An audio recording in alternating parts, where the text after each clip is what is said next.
Magandang umaga, pero parang pagod ka na agad. Hindi pa nagsisimula ang araw, gusto mo na sumuko. Teka lang,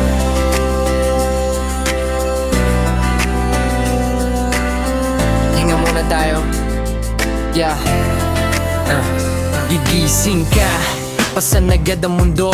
Responsibilidad parang di na nauubos, ngiti sa labi, pero bigat sa dibdib. Sa dami ng iniisip, sarili mo nakalimot ka na rin. Kayo dito, kayo doon, walang pahinga para sa pamilya kahit tubos ka na. Pero kaibigan, sandali lang, hindi ka makina, pwede kang mapagod paminsan.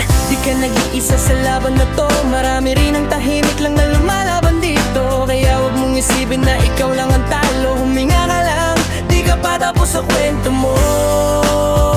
Bitaw muna, huwag mong pilitin, lahat ng bigat dahan-dahang tanggalin.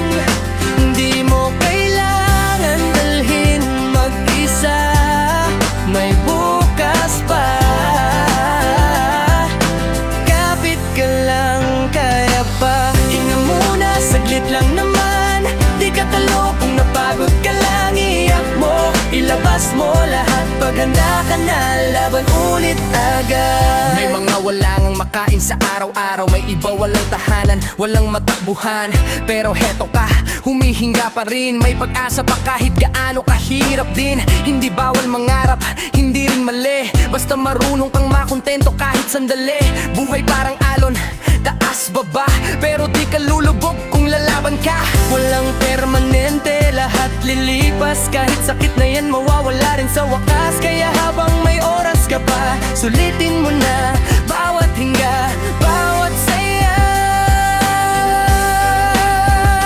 Bitaw muna, wag mong pilitin, hindi ka nilikha para lang magtiis din. May dahilan kung bakit ka nandito, kaya kapit lang, malalagpasan mo to. Hinga muna, saglit lang naman, di ka hinanang umiyak minsan. Pag bumangon ka, mas matibay ka na, lalaban ulit kahit ilang beses pa. Minsan, gusto mo na lang tumula, mag-isip kung tama pa ba lahat ng ginagawa. Pero teka, buhay to hindi karera, okay lang mabagal basta di